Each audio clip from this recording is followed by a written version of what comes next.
Bem, pessoal, bem-vindos à nossa aula de hoje, né? Professor Residente Nascimento quem fala. Hoje a gente vai estar tratando aí de expoente negativo, tá, pessoal? A gente vai estar vendo aí como resolver questões que envolvam expoentes negativos. A gente já viu como faz essa operação com expoente fracionário em aulas anteriores, né? E hoje a gente vai estar vendo como é que a gente procede com expoentes negativos, tá ok? Então vamos aqui observar. Essa daqui é a forma geral, né, que nos é apresentada, a forma algébrica. A gente tem aí que x elevado a n vai ser igual a 1 sobre x elevado a n, não é? No caso aí, x elevado a menos n, que é o n sendo o expoente negativo. E ele vai ser igual a 1 sobre x elevado a n, não é? Isso tudo aí, o x elevado a menos n vai ser igual a 1 sobre x elevado a n, tá? Quando falar em expoente negativo, né? Quando a gente falar em expoente negativo aqui, ele vai se tratar de uma inversão do número, tá bom? Uma inversão desse número.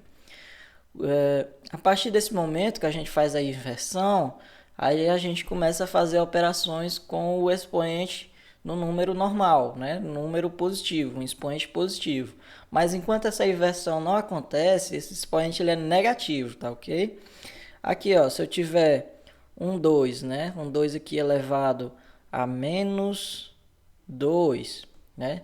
O que acontece? Esse aqui vai ser igual ao inverso de 2, né? O inverso de 2 aí vai ser 1 sobre 2, né? E aqui o 2 vai ser ao quadrado aqui, ó. Vai ter um quadrado aqui e vai ter um quadrado aqui.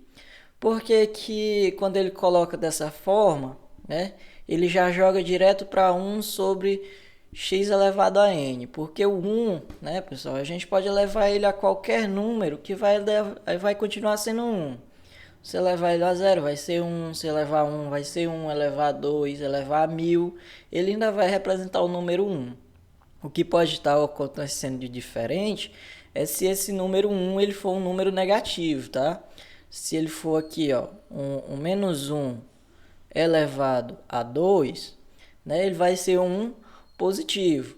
Agora, se ele for um menos 1 elevado a 3, ele vai ser menos 1. O resultado dele vai ser negativo. Por que que isso acontece? Né? Por causa que a gente sabe que potenciação é a multiplicação de termos iguais. Né? Quando a gente coloca a potenciação aqui, é porque o número está se multiplicando por ele mesmo, aquela quantidade que o expoente representa.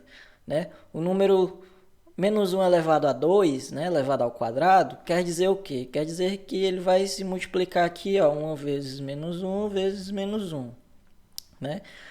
Na multiplicação a gente sabe que menos multiplicado por menos ele vai resultar em mais, ou seja, aqui vai ser um positivo, né? Vai resultar em um positivo. 1 vezes 1 é 1, né? E já que aqui os sinais são os dois são negativos, vai resultar no número positivo. O mesmo ocorre lá, né, em menos 1 elevado a 3, né? A multiplicação é de menos 1 por menos 1, né? Multiplicado aí por menos 1. O que acontece? Aqui vai gerar, né, um positivo que vai ser multiplicado por um negativo. A multiplicação, a gente utiliza a regra dos sinais aqui na multiplicação. Multiplicação de números com sinais diferentes vai resultar no número negativo, né? Então vai ser menos 1. Ou seja, tirando apenas essa exceção do menos 1, né? Aí na nossa fórmula aqui ele já vem direto, porque para ter esse menos 1 aqui, né? Aqui já teria que ser um número negativo também, né? Mais para frente aí nos exemplos é que a gente vai vendo, né, essas formas todas, né? Aqui terminando de resolver aqui, ó, a gente tem 1 ao quadrado, né? Retornando aqui, 1 ao quadrado vai ser 1, né? E 2 ao quadrado é 4. Ou seja, 2 elevado a menos 2 é a mesma coisa que 1 quarto, né? Isso pode acontecer muito, né, em razões da gente estar escolhendo alternativas, né, equivalentes, né, em provas de múltipla escolha. Caso aconteça de você não terminou o cálculo, mas a forma que o seu cálculo está sendo representado não é a forma que está na prova, né? Ou seja, você vai ter que transformar esse número em números equivalentes a ele. Ou seja, o número equivalente a 1/4 seria 2 elevado a menos 2. Ou seja, isso aqui é a mesma coisa que isso, escrito de formas diferentes, é claro.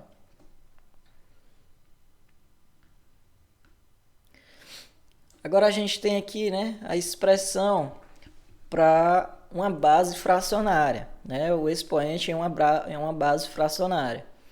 A gente tem aí x sobre y elevado a n é igual a x elevado a n sobre y elevado a n, né? Quando foi imposto esse parênteses aqui, o expoente veio aqui, quer dizer que ele pertence aos dois termos, né? Tanto ao denominador como ao numerador, esse expoente vai pertencer aos dois, né? Mas como eu falei, em relação a estar economizando na forma, né, uma maneira mais prática de estar sendo usado, né, uma forma de estar sendo usado isso daqui para simplificações de expressões, né, usando isso aqui para efeito de simplificação e tudo mais, né? Ou então uma forma de desenvolver o termo, que no caso ele está aqui mais resumido, né? Você quer desenvolver ele de um jeito diferente, aí vai ficar aqui o n pertence tanto a quem está em cima como quem está embaixo, tá bom? O que acontece quando isso daqui é um expoente negativo, né? Quando isso daí é um expoente negativo, a gente vai ter, né, o x sobre y vezes elevado a um n, né? Que ele é um expoente negativo. O que vai ocorrer aí, ó? Como, né, o expoente negativo ele está representando a inversão do número, né? A gente vai inverter o sentido dele. Quer dizer que o x e o y eles vão trocar de lugar. Quando o x e y trocam de lugar, ele vai ficar desse jeito aqui, ó, y sobre n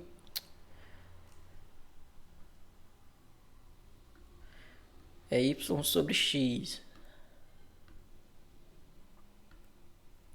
Ó, y sobre x, né? Elevado. Agora não mais a um n negativo, porque a gente já fez a inversão da fração. E agora ele vai ser um n positivo. E aí a gente retorna lá para o início de novo, para essa mesma propriedade aqui, ó, que o n aqui está separado do parênteses, mas ele pertence tanto ao y como ele pertence ao x, tá bom? Isso quer dizer o quê? Que vai ficar igual a y, né, elevado a n sobre x elevado a n, né? Aqui o que aconteceu? Aqui era uma base fracionária e o nosso expoente ele era positivo. Ou seja, não necessidade de fazer a inversão dos termos da fração. E aí coloca apenas, né, distribui o n para os dois termos e pronto.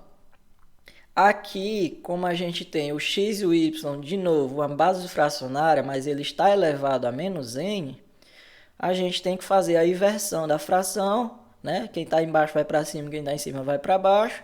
E assim, depois que a gente termina a inversão, o nosso expoente que era negativo se torna positivo agora e continua a distribuição normal, né? Distribui n nos dois termos. E a partir daí vai desenvolvendo até chegar no resultado mais simplificado possível, né? Se assim a questão, né, ou a expressão que você está fazendo necessitar.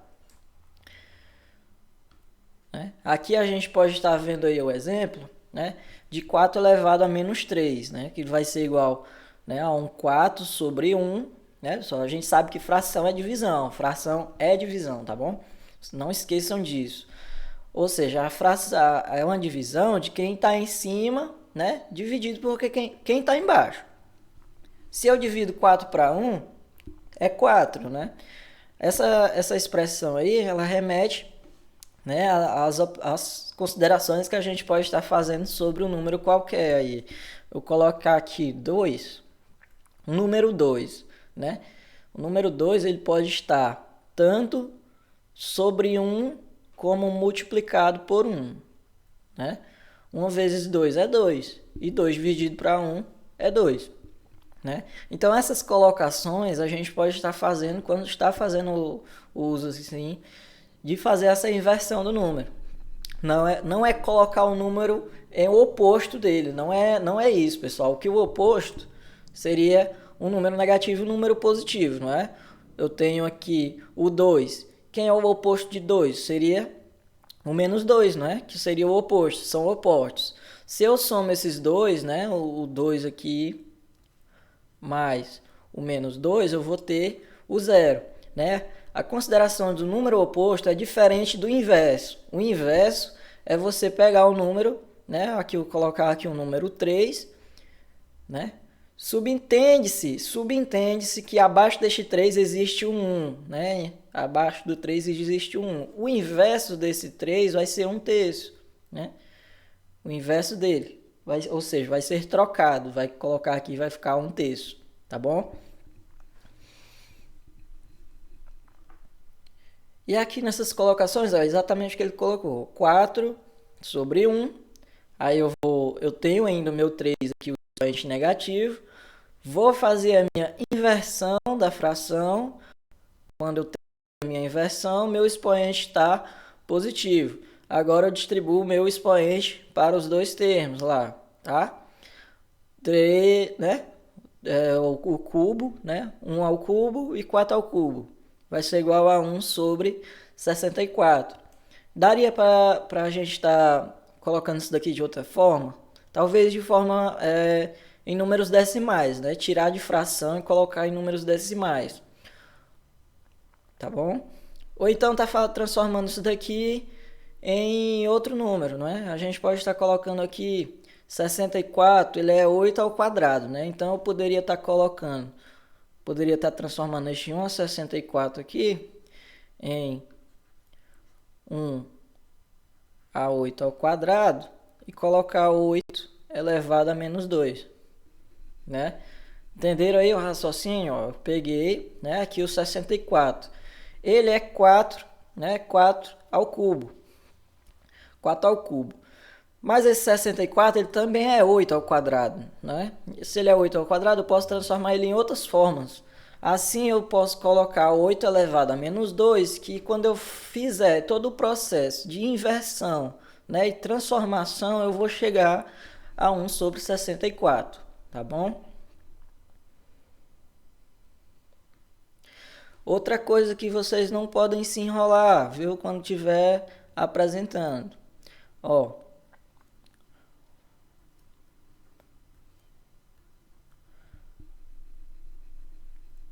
menos 2 elevado ao quadrado.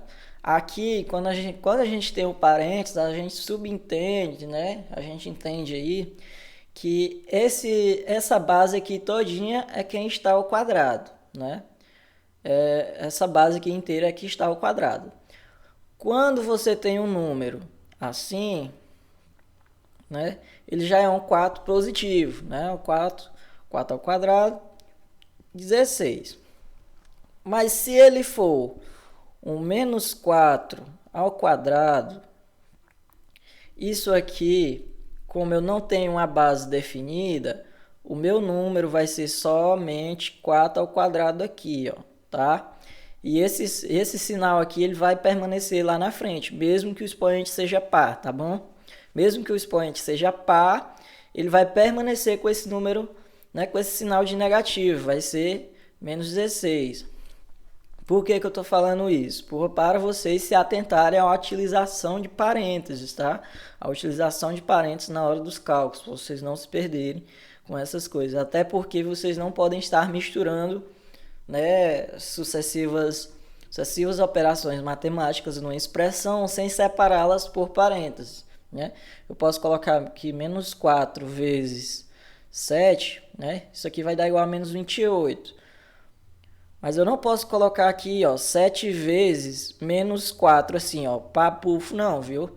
Separa sempre por parênteses quando for duas operações, para não se complicar depois. E nem para fazer o cálculo errado. E assim a gente chega no mesmo número, né? A mesma coisa acontece para a base do número, né? Para a base do número. Se não tiver entre parênteses, você vai ter que considerar o sinal negativo quando você fizer o resultado do quadrado, né? E quando a base está desse jeito, né? quando a base está lá entre parênteses, vou colocar aqui um menos 3, né? Elevado a 2. Aqui a gente tem uma base negativa, né? Uma base negativa. Quando esse expoente aqui ele é par e a nossa base aqui é negativa, separado por parênteses bem bonitinho, o nosso resultado ele vai ser positivo, né? A gente vai ter aqui um 9. Mas essa mesma base, um menos 3 aqui, elevado ao cubo, que é um expoente ímpar, né? A gente vai ter que ele vai ser o resultado com número negativo, vai ser, né, 27, tá bom? Se atentando sempre a esse quesito aqui, né, da separação da base, né, da especificação da base pelos parênteses. Pois é, essa foi a nossa aula de hoje, né, e está sendo a última aula agora, antes das férias, tá? Então, se você ainda tem atividades que não enviou, que está com ela respondida aí, envia pra gente, né, pra gente poder dar a nota de vocês e todo mundo ir para as férias, né, sossegado.